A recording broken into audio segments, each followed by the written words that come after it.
Bem-vindos ao Entre Nós.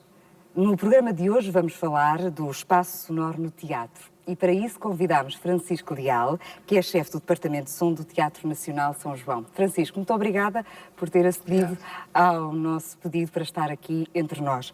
Obviamente que tenho que fazer esta pergunta. Nos anos 40 eu podia chamar-lhe de sonorizador, nos dias de hoje chamo-lhe sonoplasta, nos dias da rádio, operador de som. Há distinções, obviamente, não é? Sim, há várias distinções. O operador é uma pessoa que desempenha a função da repetição, no caso do teatro, da repetição de toda a mecânica de manipulação dos equipamentos de som. O sonoplasta é a pessoa que concebe os ambientes sonoros, ambientes musicais, que faz edição de som para a aplicação no espetáculo teatro, e há ainda o caso do desenhador de som, quando o espetáculo pode ser mais complexo, que requer uma difusão, uma amplificação eventualmente de atores, e que pode requerer sistemas de difusão de som mais ou menos complexos. E há diferenças entre ser-se sonoplasta e ser-se desenhador de som, ou não? Ou é tudo a mesma coisa? Não, há diferenças. A sonoplastia, que é um termo exclusivo da língua portuguesa, vem do teatro radiofónico, é um termo que vem dos anos 60, o que antes era considerado o compositor de composição sonora. A partir dos anos 60 passa-se a designar, não sei muito bem como ainda, por sonoplastia. E o desenhador de som, o conceito de sound design, é uma coisa que surge mais tarde, nos anos 70, e é difundido sobretudo através do meio do cinema, com um grande filme que é o Apocalipse Now, mas que em teatro tem uma definição diferente. De alguma forma o sound design, o designado sound design no cinema, é de alguma forma o sonoplasta, mas a partir do momento que intervém sobre a voz dos atores, portanto o sonoplasta enquanto recriação de ambientes sonoros e de manipulação de música para incluir na narrativa de um filme, no caso do teatro, um espetáculo, a partir do momento que pode manipular também a voz dos atores com efeitos de processamento digital, já a função de sound design passa a ter uma característica mais técnica, mas bastante criativa, não é? No teatro, isso pode resultar em sistemas mais ou menos complexos. Portanto, eu posso fazer em teatro, para um espetáculo, só sonoplastia, ou posso fazer para um espetáculo como este, como o Dom João, de Molière, posso fazer a parte de sonoplastia e que está incluída no desenho de som. Desta forma, da forma como se passa neste espetáculo, isso passa pela amplificação, pela ampliação. Não gosto de chamar amplificação porque é um termo que não é o correto. Que não considero correto. No fundo, é muito engraçado porque é uma preocupação que eu tenho, que é a questão que todos nós, sobretudo a tecnologia de som, se tem vindo a debruçar, que é o som em surround. Mas o som em surround é uma coisa que vem, sobretudo, da estereofonia, que etimologicamente quer dizer o som em relevo. E no teatro, e nos espetáculos vivos, eu considero, não só no teatro como na música, esse relevo é de facto possível dar através da correção eletrónica de fatores de eletroacústica. O que é que o Francisco Leal gosta mais de fazer? A sonoplastia ou o desenho do som? Neste caso, por exemplo, deste espetáculo que falou. Este espetáculo, a sonoplastia é uma coisa muito reduzida, tem uma importância muito reduzida. Obviamente, qualquer uma destas valências tem implicações com o próprio espetáculo e com a abordagem que o encenador, neste caso o encenador deste espetáculo é Ricardo Paes, fazem do próprio espetáculo. Portanto, não é uma coisa que se faça individualmente. Eu não decido sozinho, mas da forma de melhor se integrar no espetáculo, como é que as coisas resultam. Então, como é que faz? Há uma peça, não é? Há o encenador, há os atores. Como é que é esta magia? Porque, ao fim e ao cabo, é uma equipa. Exato, o teatro é um... E acaba o Francisco Leal também por ser um ator no meio disto tudo, ou não? Não, eu propriamente não, mas Não, o um som... ator como, o som, como artista da sonoplastia. Sim, Se exato. pode considerar assim, ou não? Pode, claro que sim. Mas neste caso deste espetáculo, a sonoplastia desempenha um papel muito reduzido. Tem alguns efeitos sonoros, tem um músico em cena que vai interagindo com os atores e aqui recorre-se à utilização de microfones para ampliar o som dos atores. E é feito a designação de desenho de som é uma forma para designar essa atividade técnica que tem uma cadeia de som, portanto, que vai desde os amplificadores, as colunas, a mesa de som, o microfone, todo um sistema de som que serve o espetáculo, mas de forma que não seja uma coisa intrusiva e que tenha uma leitura durante o espetáculo. Portanto, o som dos atores, neste caso, é amplificado, mas não se sente o som provindo das colunas, sente-se o som provindo do palco. No fundo, isto é um teatro à italiana, não é? E esta moldura, que é o arco de proscénio, funciona como uma janela. Isto permite que os atores possam movimentar, falar de costas e movimentar-se livremente e não se perder a inteligibilidade da palavra, por um lado. E depois ganhar também um corpo, eles próprios ganharem um corpo e uma dimensão que o som se percebe, aliás, não se percebe que é amplificado, ou perceber-se-á que é amplificado, mas provindo deles. E isso... Nota-se que o som que vem daqui do palco e não vem de uma coluna qualquer. Exatamente. Não é? E é esse, ao fim e ao cabo, o objetivo do desenhista de som. O desenhista de som. Não sei se pode chamar assim. É um portuguesamento muito grande. É o designer de som. No fundo, a designação vem de design de som, não é? Ou sound design, mais propriamente, do inglês. E a sonoplastia, portanto, esse trabalho sobre a manipulação da voz dos atores é feito, é a grande representação que o ator-som representa neste espetáculo, mas é complementado com efeitos, com música, que são excertos dos Kronos Quartet, por exemplo, em que há só duas músicas que são praticamente integrais, e depois são tratados excertos de forma a criar uma repetição obsessiva que criam tensões diferentes em diferentes momentos do espetáculo. E para além de alguns efeitos de som, como o caso de uns cães que se ouvem, que a primeira vez que surgem servem como para o acirrar de uma luta que vai dar início, e depois eles são simbolizados mais tarde no enredo da história do Dom João, do Dom Juan, para um monstro que não é propriamente para a figura monstruosa da estátua do Comendador. E que são manipulados e são retardados e o tom dos cães é manipulado e é muito mais grave. Portanto, aí já deixa de se representar um cão como uma realidade, ou cães como uma realidade, mas representa mais um símbolo e entra pelo sentido semiótico da representação sonora. Neste espetáculo de que estamos a falar, o que é que lhe deu mais gozo fazer? Fez alguma captação? Teve que fazer alguma captação da voz do ator, por exemplo? A captação é feita todos os dias e a função daquilo que estávamos a falar há pouco do operador, a captação, como eles usam microfones emissores, não é?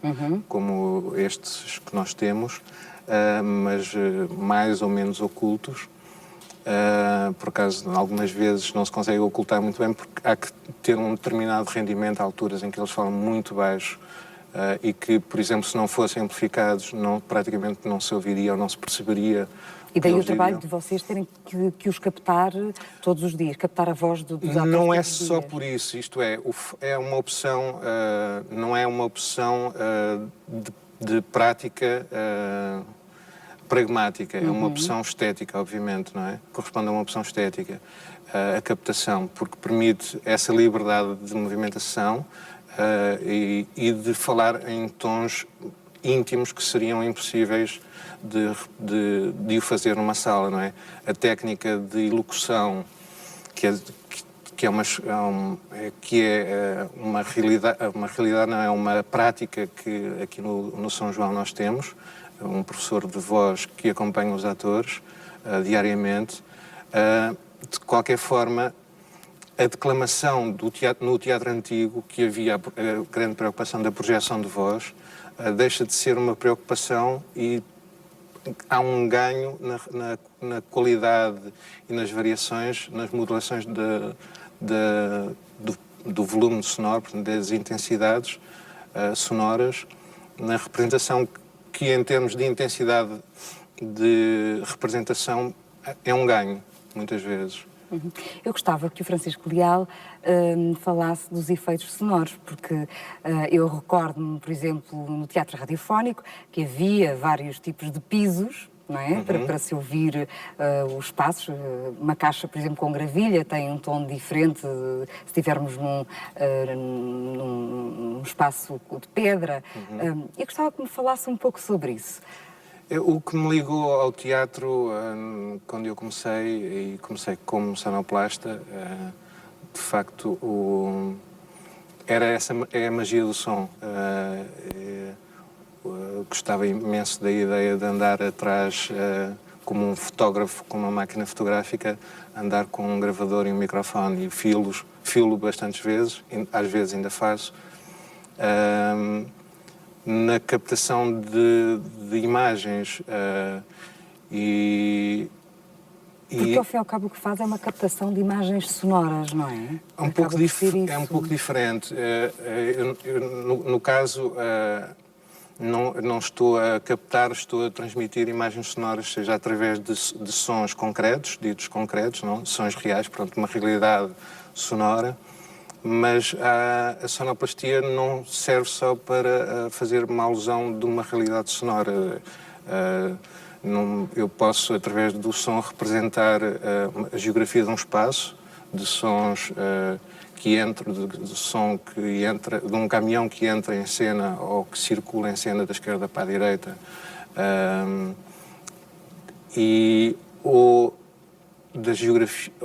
portanto, da geografia de um espaço. Posso também fazer uma alusão ao tempo cronológico da peça, se é de dia, se é de noite, ao tempo histórico também, não é? Mas isso são representações de realidades. E o som permite muito isso, e portanto acaba por ser uma função ilustrativa que no fundo é que estava no início, quando eu comecei, estava no início na minha mente. Mas aos poucos comecei a descobrir que através da música, e eu tenho formação musical, desisti porque acho que é preciso um dom para ser músico e eu não tinha esse dom realmente. Mas tinha outro, que era ter um bom ouvido, e isso é essencial para ser um bom sonoplasta. Obviamente, isso proporcionou-me alguma acuidade auditiva e uma sensibilidade que despertou a páginas tantas e que se vai desenvolver sempre, porque nós não ouvimos nunca sempre da mesma maneira. Claro. Quando estamos cansados ouvimos de outra forma e, portanto, a nossa acuidade também se vai apurando como se fosse um estudo. E os efeitos, fala-me então deles. Antigamente as coisas eram completamente diferentes, certamente, do que são hoje. Exato. Os efeitos sonoros é essa representação da realidade, como estava a dizer. Aqui neste espetáculo, em qualquer espetáculo de teatro nós temos duas realidades. Temos a realidade da fala, dos atores e dos sons que eles produzem a manipular objetos e a deslocarem-se no espaço. E temos a realidade da banda sonora, tudo o que é fabricado, digamos assim, através da técnica, não é? E os efeitos sonoros, há várias distinções que eu posso fazer, ou que eu gosto de fazer, que são os efeitos sonoros, que são, representam ações mais imediatas, não é? O bater na porta, coisas que não são visíveis num cenário, não é? Este cenário tem uma forma, tem uma textura e uma cor, mas ele em si não representa nada.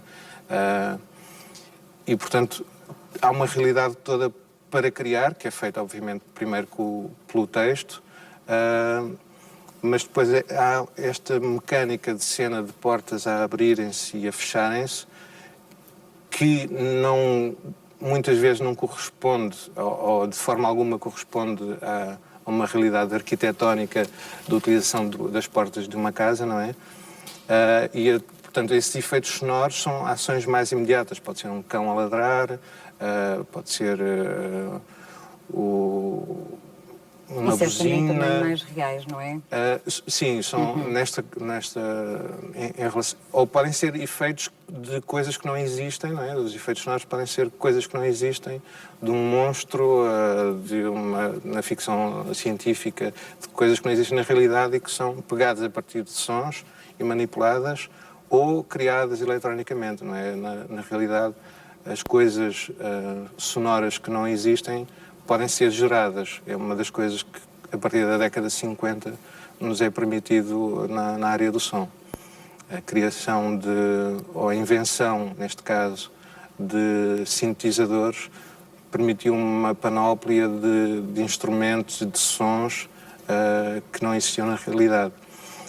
E depois existem as paisagens sonoras, também do inglês o soundscape, que são paisagens que se pode, através do som, pode-se representar uma selva com os elementos constitutivos dessa paisagem, não é? Uma selva, ou um jardim, ou pode-se também só o facto de se ouvir um som de água a correr.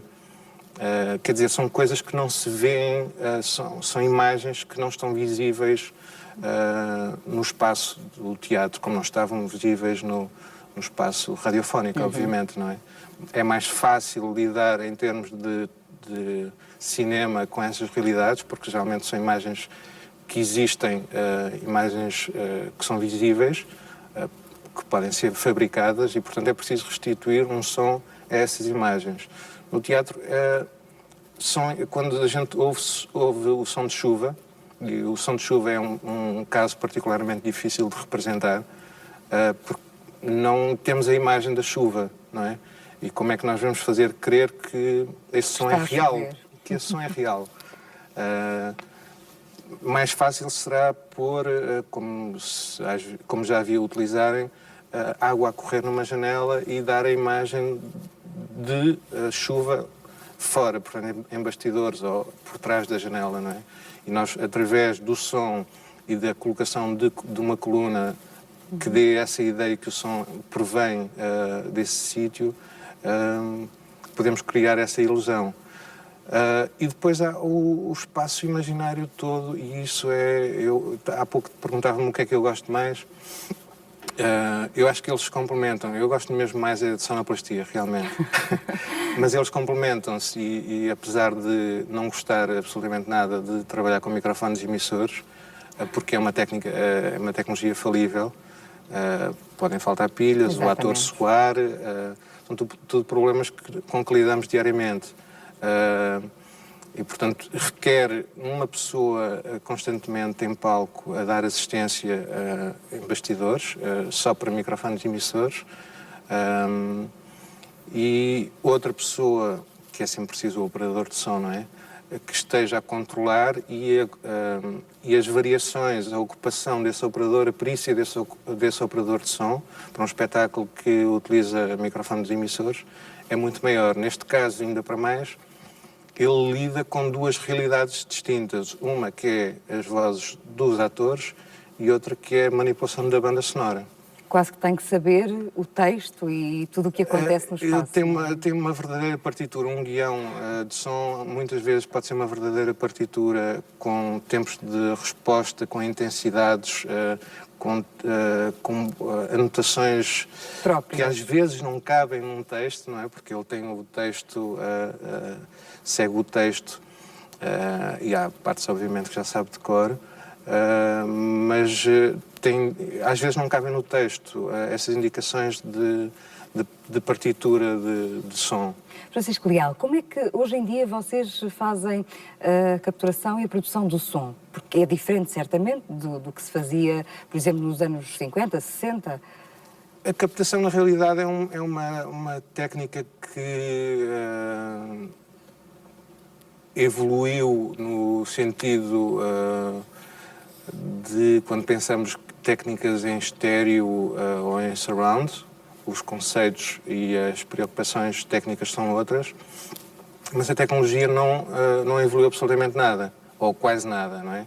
Agora temos microfones que, porque quando se fala de captação, quer-se dizer, a transdução, a transformação de ondas acústicas em ondas elétricas. Agora, através da tecnologia digital, essas ondas elétricas já podem ser transformadas em sinal digital, em números, não é? Que permite uma maior qualidade de som. Mas quando eu vou ver gravações dos anos 50, do jazz, a qualidade de som que já existia na altura não se evoluiu muito. Há um disco particularmente que eu acho que para mim, traça o topo da qualidade de captação, de produção, de construção de soundscape, mas num sentido musical, que é um disco dos Pink Floyd, Dark Side of the Moon. Não se evoluiu nada a partir daí, em termos de qualidade e em termos de produção. E a tecnologia não permitia tanta manipulação, ou tão fácil manipulação do som quanto é que permite hoje. Portanto, em termos de captação será idêntico. Em termos de transformação, já disse também, de alguma forma, com este exemplo dos Pink Floyd, só o computador acaba por ser uma ferramenta essencial, não é? Essencial e cada vez mais... Por exemplo, antigamente, provavelmente, para se fazer o som de um trovão, tinha que, com alguma chapa de zinco, fazer-se essa captação. Sim. Hoje em dia, isso já não existe, já não é assim. Hoje em dia, provavelmente, fazem outro tipo de coisas. Os melhores efeitos de som não quer dizer que sejam a captação de sons reais. Muitas vezes... a fabricação de efeitos para representarem um elemento que nós conhecemos sonoramente, como o trovão, como falou, não quer dizer que seja a melhor representação eu andar com um microfone e um gravador atrás a apanhar trovões. E trovões secos, portanto sem chuva, os chamados trovões secos, são muito difíceis de captar em Portugal.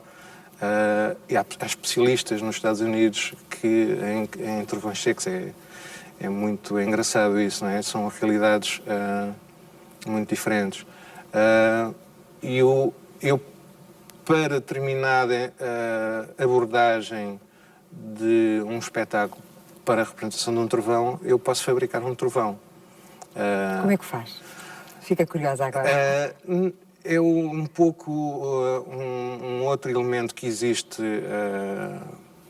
sobretudo na área do cinema, que é o bruiteur, em inglês chama-se o Foley Effects. São as tais pessoas que caminham, que portanto têm uma parafernália de artefactos com que fabricam sons. E no fundo, a imaginação, desde tampinhas, latinhas, plásticos. Portanto, a imaginação é o limite para a construção de um som, não é? Eu posso lhe dizer que uma vez, para um espetáculo já feito há algum tempo, precisava de um cavalo. E os cavalos que tinham, na altura, já não me lembro muito bem, não sei se ainda não tinha CDs com cavalos, se era... Não gostei muito daquilo que tinha disponível.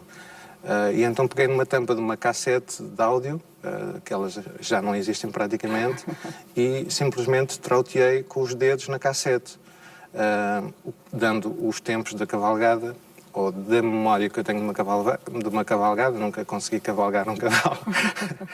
Mas, e depois isso é tratado com todos os elementos mais básicos do som, não é? Seja o tom, seja o tom, que é a frequência em termos físicos, e a intensidade, que é o volume, de forma a aproximar esse som à realidade do cavalo, do som de um cavalo a cavalgar, não é? Francisco Leal, vamos ter que terminar. Havia certamente muito mais para falarmos sobre este assunto. Eu agradeço-lhe muito ter estado entre nós. Muito obrigada. Quanto a si, esperamos por si num próximo programa. Já sabe, se nos quiser escrever, pode fazê-lo para o e-mail entrenós@univ-ab.pt. Esperamos então que nos escreva. Obrigada por estar entre nós.